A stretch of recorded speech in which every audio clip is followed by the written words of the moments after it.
I got in late this afternoon.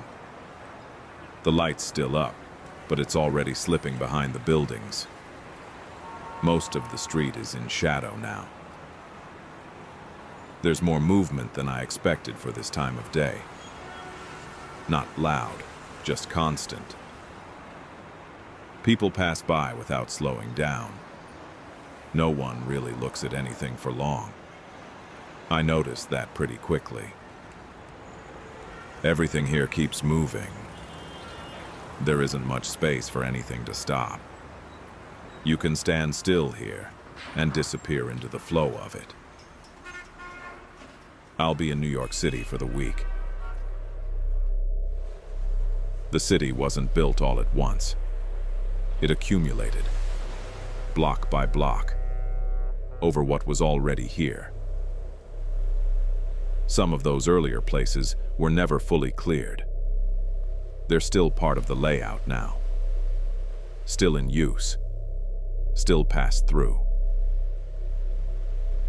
There are 8 locations I've been tracking. Different parts of the city. Different histories. Same kind of reports. I'll start with the first one tomorrow. St. Mark's Church in the Bowery in East Village, Manhattan.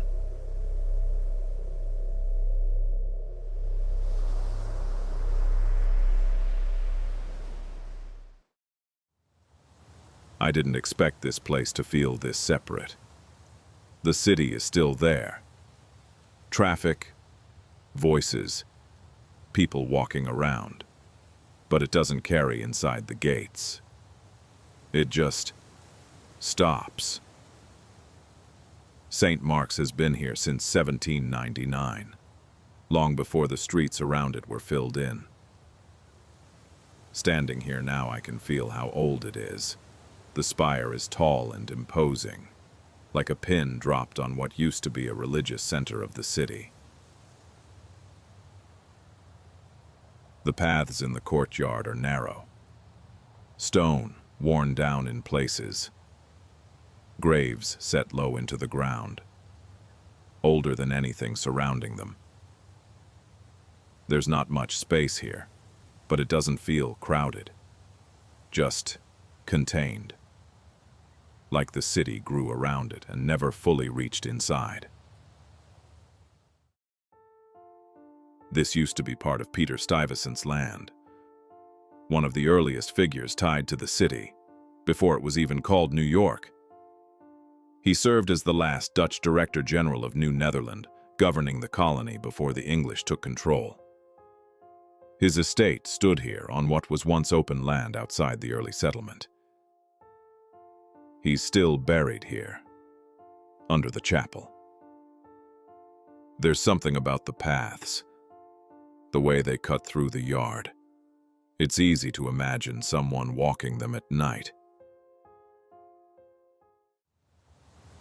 People who've been here after dark have reported hearing footsteps echoing through the grounds. Not rushing, not wandering, just passing through. Some say the sound is uneven, a steady rhythm with a slight break in it, like something striking the ground differently with each step. They've linked it back to Stuyvesant himself. A wooden peg leg, moving through the same paths he was buried beside.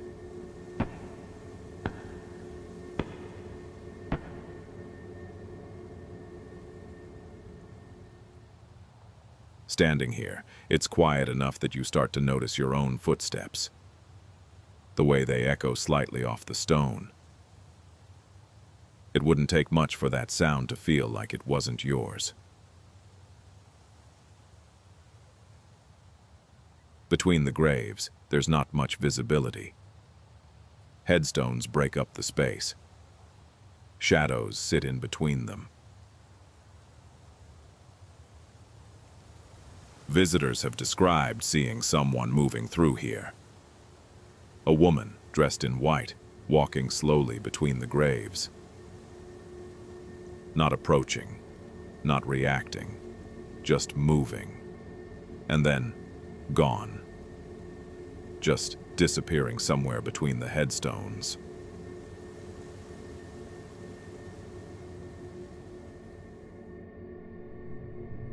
Inside the church, the reports shift.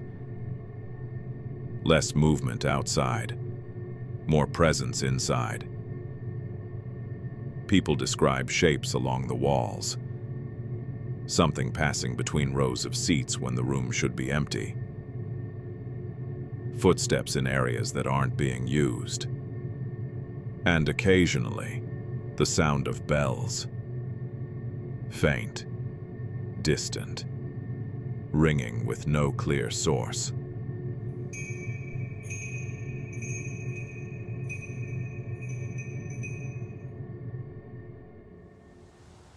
This place was here before most of the city existed, before the streets were laid out, before everything filled in around it.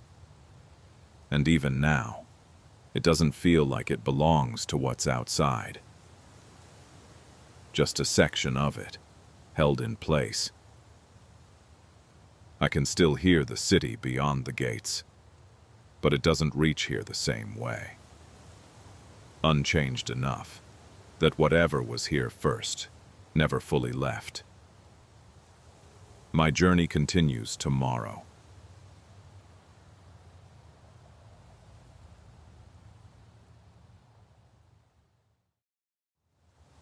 It's farther north than I expected.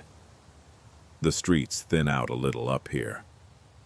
Less pressure than downtown. And then the house comes into view. It doesn't sit like the rest of the city. The structure feels older than its surroundings.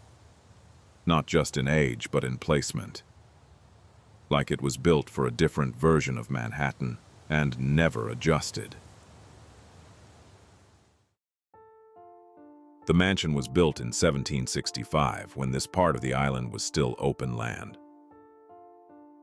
Roger Morris, a British officer, constructed it on high ground overlooking the area.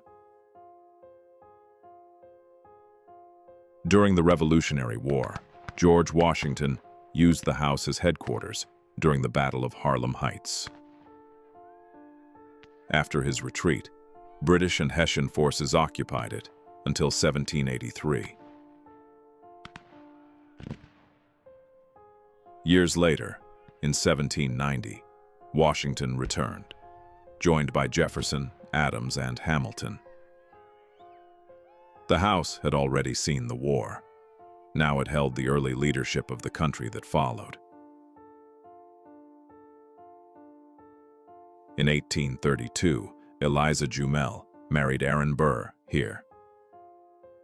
The marriage ended within 4 years, just before Burr's death in 1836. She remained associated with the house for the rest of her life.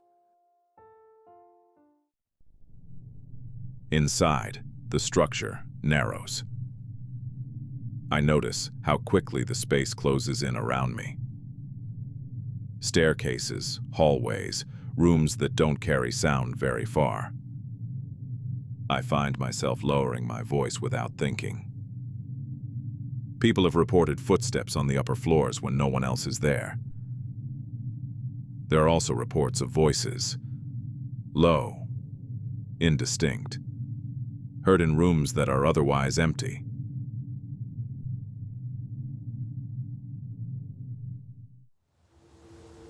Eliza Jumel is the figure most often connected to the house. She died here in 1865. In 1964, a group of school children standing outside reported seeing a woman on the second-floor balcony, dressed in 19th century clothing. They said she shouted at them, telling them to be quiet. Later, inside the house, they were shown a portrait. They identified the woman on the balcony as Eliza Jumel.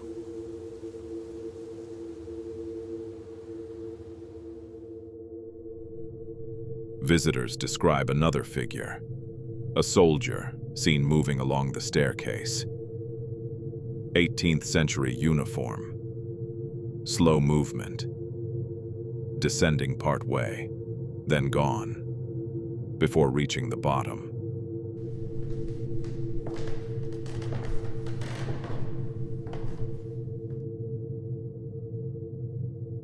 There are also reports tied to specific rooms. A bedroom associated with Aaron Burr. Doors shifting. Voices as if someone is speaking just out of reach.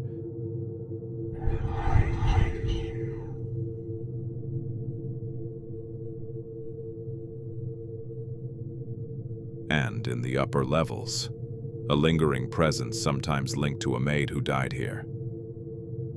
Not seen clearly, but felt.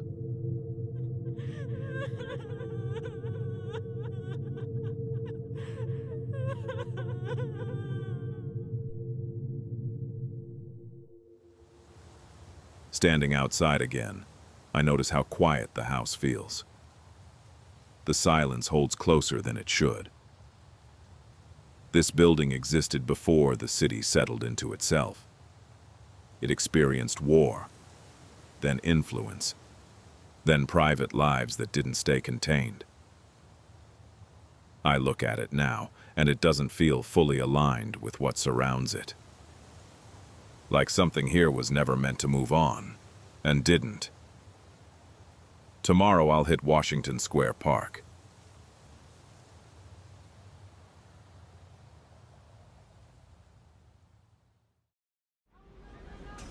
I reach the park just before sunset. It's already full. People sitting along the fountain. Musicians set up near the arch. Groups gathered in circles, talking, laughing, not really paying attention to anything beyond their own space. It's the busiest place I've been so far. Nothing about it suggests what used to be here. The ground is level, open, paths cutting across in different directions. There's no clear way to move through it, just movement happening everywhere at once. I walk a little further in and stop near the fountain. People pass close by. No one really notices anyone else. It feels exposed, but at the same time, easy to disappear in. This wasn't always a park. In the late 1700s, this area was used as a burial ground. Not formal, not organized the way cemeteries are now. More like overflow. People who didn't have space elsewhere. Victims of disease outbreaks. Yellow fever, especially. By the early 1800s, thousands of bodies had been placed beneath this ground. In 1827, the city converted the area into a public park. The surface changed. The layout changed. What was underneath didn't. I've heard reports about remains being uncovered during construction. Fragments, coffins, bones surfacing without warning. Even now, there are estimates that tens of thousands of bodies still lie beneath the park. Unmarked, unmoved, just built over.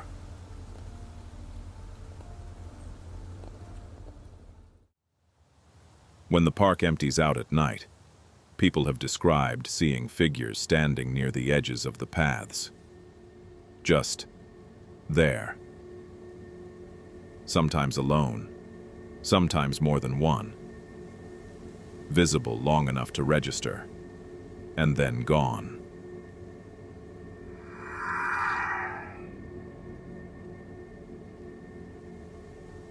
Others describe something less visible. A shift in the air. A sudden drop in sound. Like everything around them pulls back for a moment. No clear source or direction. Just a feeling that something is occupying the same space, without being seen.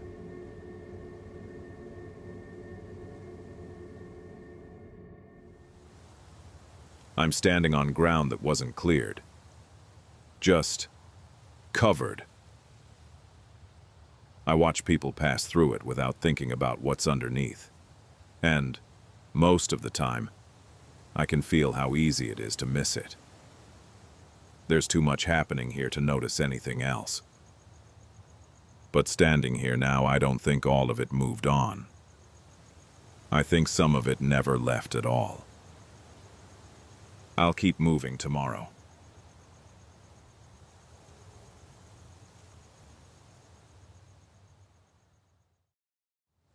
I almost walked past it. The street feels normal. Movement, traffic, people passing through. But then I noticed the house. Narrow. Graffiti on the side. I stopped for a second because it almost looked sliced in half.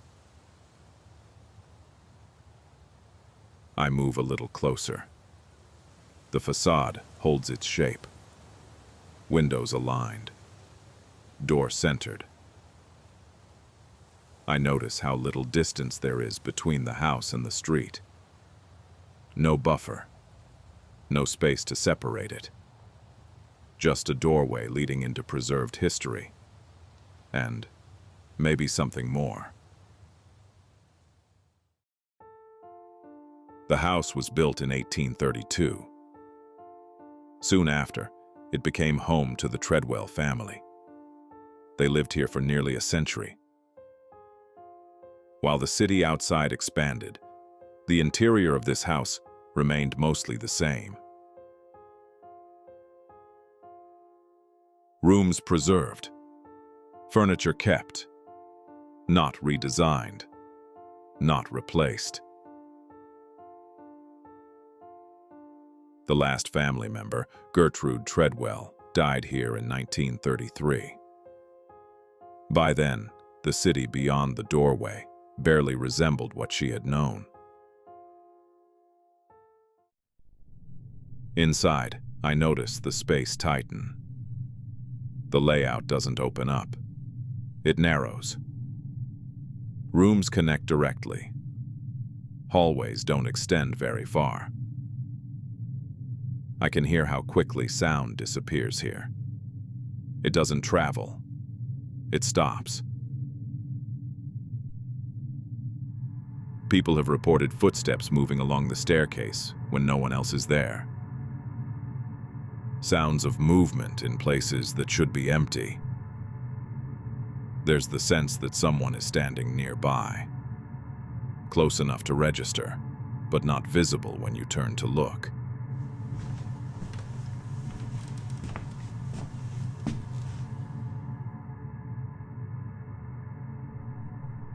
Witnesses describe a woman in 19th century clothing, resembling Gertrude Treadwell, seen on the staircase or in upper rooms.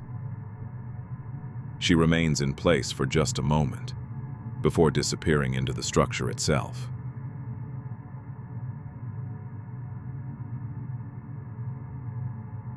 Other reports stay tied to the rooms. Indistinct voices heard behind closed doors. Objects shifting slightly after the house is closed. And occasionally, music. Faint and without a clear source. Like something still repeating within the walls.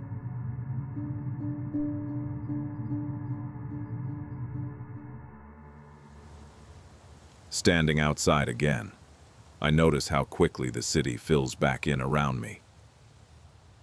Sound returns. Movement picks up, but the house doesn't change with it. I can still feel how contained it is inside, like everything that happened there stayed where it was, held in place while the rest of the city grew around it. And even now, I don't think all of it left. I think some of it is still inside, just out of view. I'll keep moving tomorrow.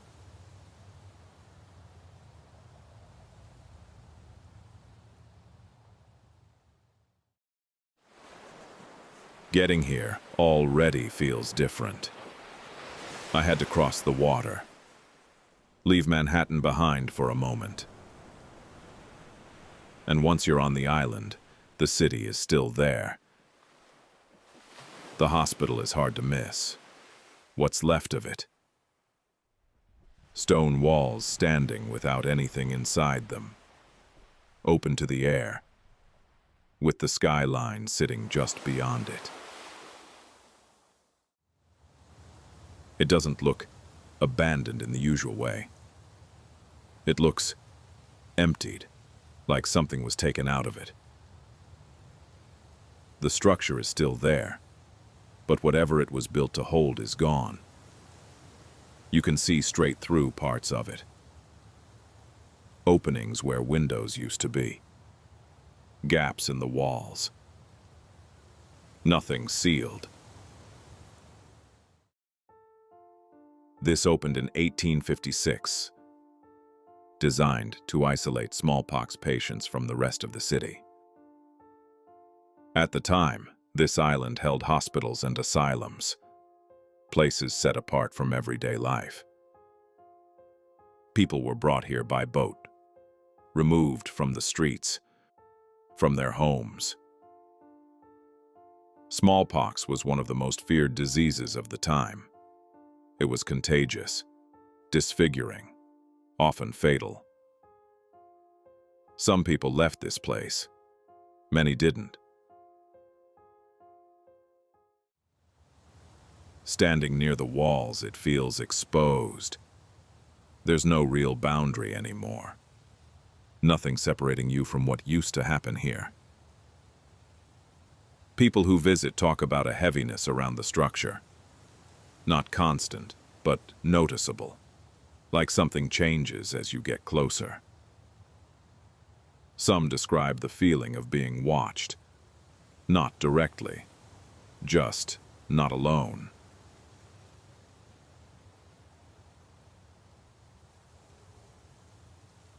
The openings in the walls make it easy to see movement, or think you do. There are reports of shadow-like figures appearing briefly inside the structure, in places where no one is standing. Not fully visible, just enough to register, and then gone. Like something passing behind the stone, or between what's left of the rooms.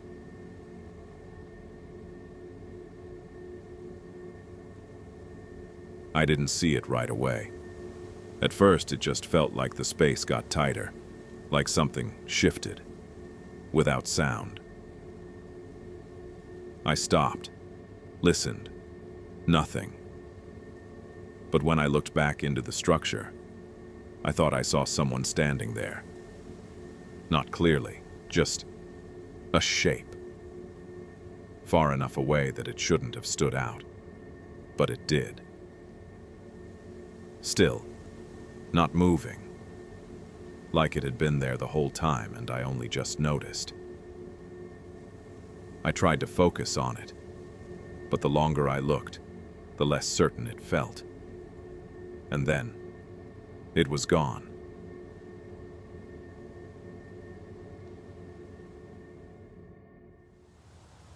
As I step out of the structure, I feel the energy shift. Things feel lighter, less intense, even though it's the same air. I keep looking back through the openings, trying to make sense of what I just saw. But the more I look, the less certain it feels. Did I hallucinate? Standing here, I can see the city right there, and I find myself wanting to leave. I feel a heaviness as night settles in. This place was built to keep certain people separate from the city, and I believe they're still here. The structure is mostly gone, but the separation, I can still feel it. I'm done here. I'm heading back.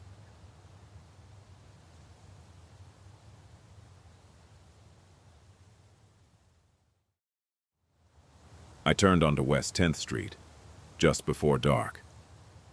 The block is quiet, tree-lined, brownstones stacked side by side, all blending into each other.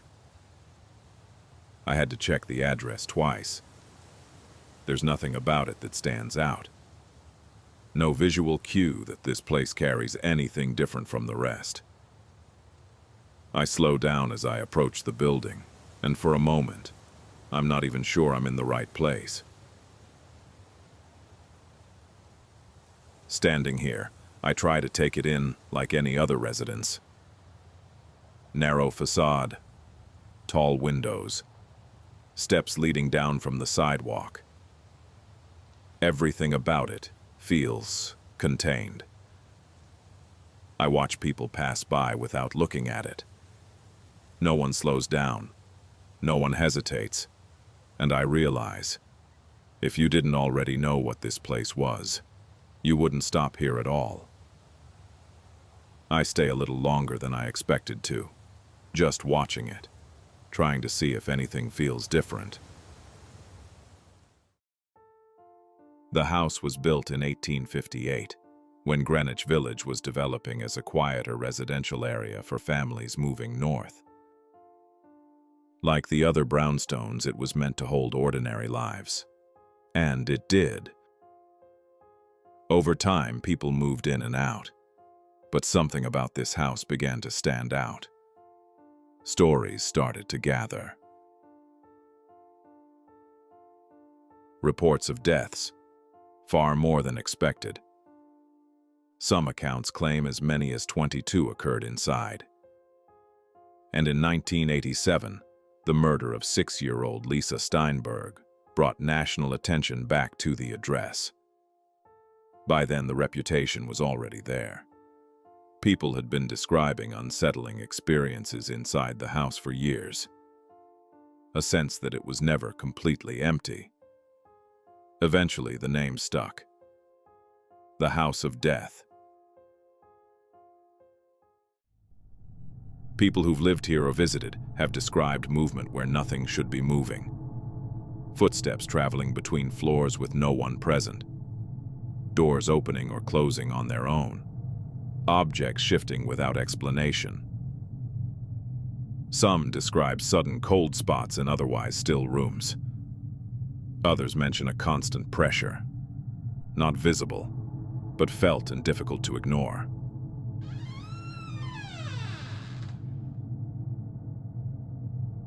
One of the most frequently discussed figures connected to the house is Mark Twain. He lived here between 1900 and 1901. Accounts claim he experienced unexplained activity, including a woman in white appearing briefly on the staircase or in upper rooms.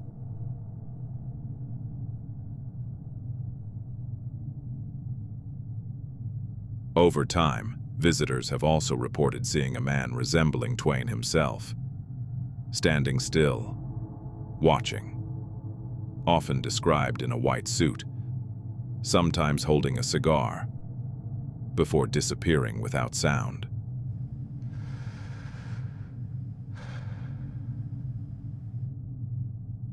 In the 1960s, author Jan Bryant Bartell reported encountering a shifting, monstrous shadow moving through the house. It moved through rooms as if it had direction. At times, it felt close, present in the space with her, and then it would disappear, leaving the room unchanged, but not feeling the same.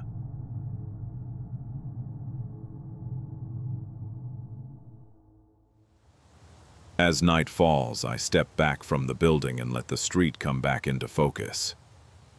I hear the city again. Cars moving, people passing, voices carrying like nothing's out of place. I keep looking at the windows, trying to read something from the outside. But there's nothing there. It just looks like a regular house. No indication of what's reported to be inside. I realize some places don't reach outward. They keep everything contained. And whatever built up inside this house, I don't think it ever left. 2 more locations to go.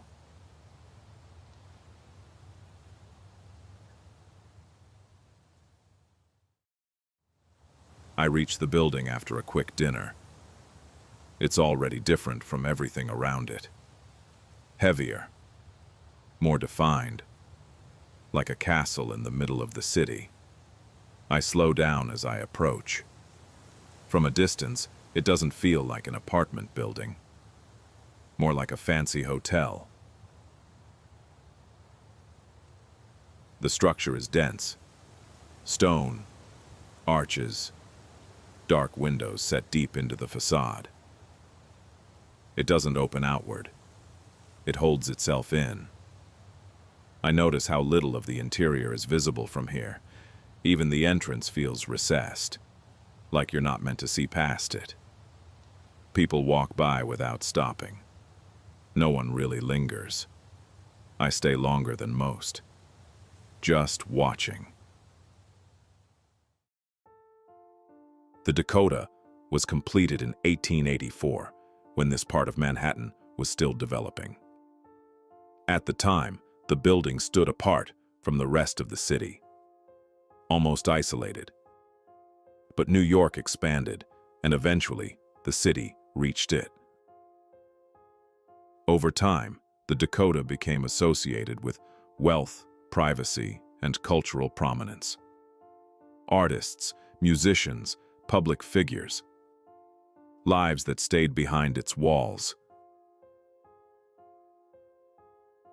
In 1968, the building appeared in the film Rosemary's Baby, a story centered on a New York apartment building with something sinister hidden inside it.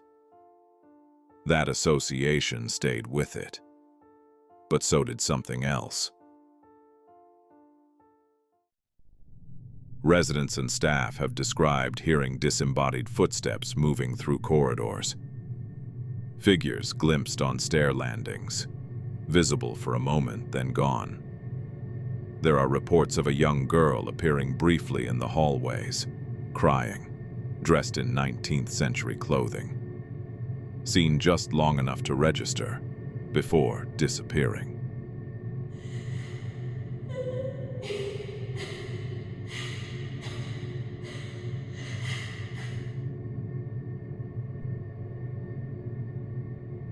Another presence often mentioned in connection with the building is John Lennon. After his death outside the Dakota in 1980, some have suggested that something of him remained tied to the place. Not always seen, but felt. Within the apartments, in the surrounding grounds, even across the street in Central Park. A presence that didn't fully leave the area.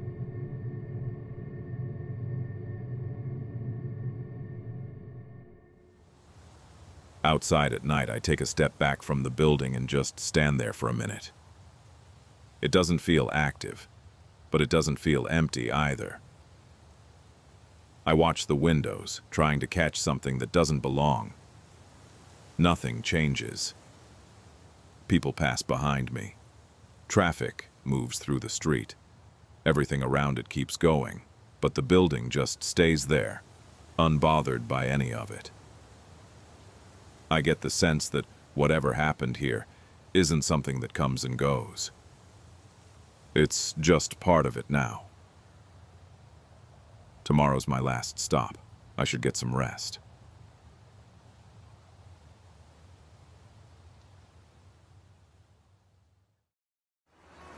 I arrive just as the lights start to take over the street. Broadway is already active. People moving in every direction. Signs competing for attention. Everything brighter than it needs to be. The theater blends into it at first. Another facade. Another entrance. But as I get closer, I start to notice the details. The design feels older than everything around it, more deliberate. I slow down near the entrance, watching people pass in and out. And for a moment, it just feels like any other theater. Inside, I feel the shift immediately. The space opens up, but not in a way that feels light. It's layered. Balconies above, hallways behind, rooms I can't see from where I'm standing. I move further in, past the main areas, toward the quieter parts of the building. Backstage, the energy changes again. It's not empty, but it doesn't feel active either. Just paused. I take a few steps and stop, listening. Even here, I get the sense that this place is used to repetition. Movement that follows the same paths. Voices that return to the same spaces. And I can feel how much of that might still be here. The new Amsterdam Theatre opened in 1903, during a time when Broadway was becoming one of the most visible symbols of New York City. Its design was elaborate, built for spectacle. Productions filled the stage night after night. Music, performance, and carefully constructed illusion.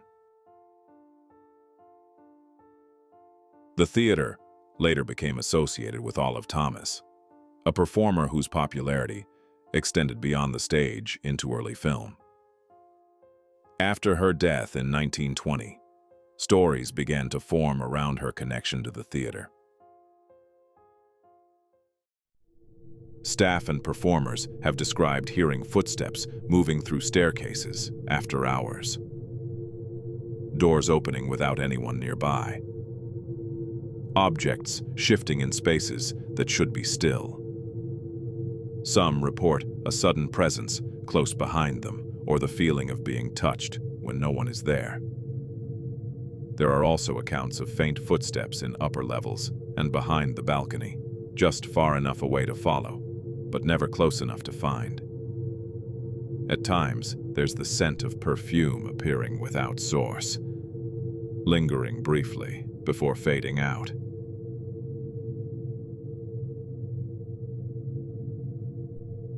A separate set of reports focus on a single figure. A woman seen backstage or along the mezzanine, dressed in period clothing, appearing only for a moment. The figure is often identified as Olive Thomas. She's sometimes described wearing a green beaded dress, holding a small blue bottle. Some claim they've seen her walk across the stage, quietly, as if following a cue that no longer exists. Others describe catching sight of her just at the edge of view, only to realize the space is empty when they look again. Because of these accounts, her presence has become part of the theater's identity. Not constant, but recurring, like something that returns without being called.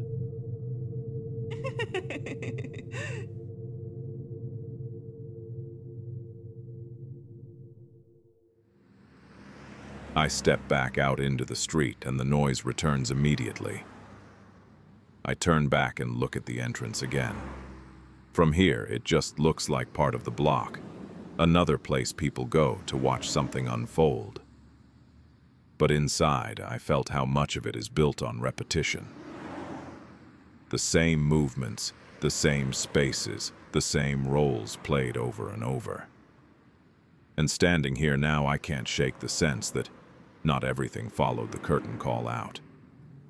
Some things may have stayed exactly where they were last seen.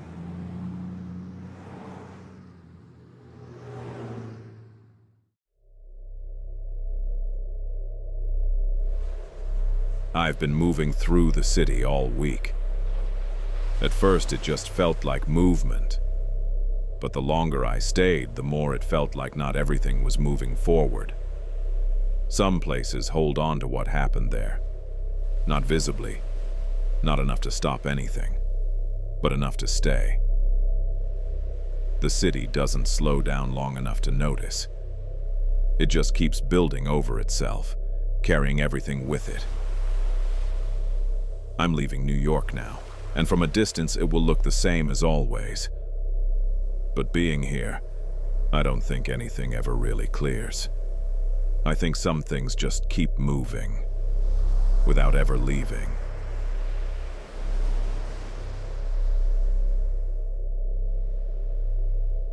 Have you experienced anything paranormal in New York City? Let us know in the comments. Like and subscribe for more haunted content. And until next time, have a good night.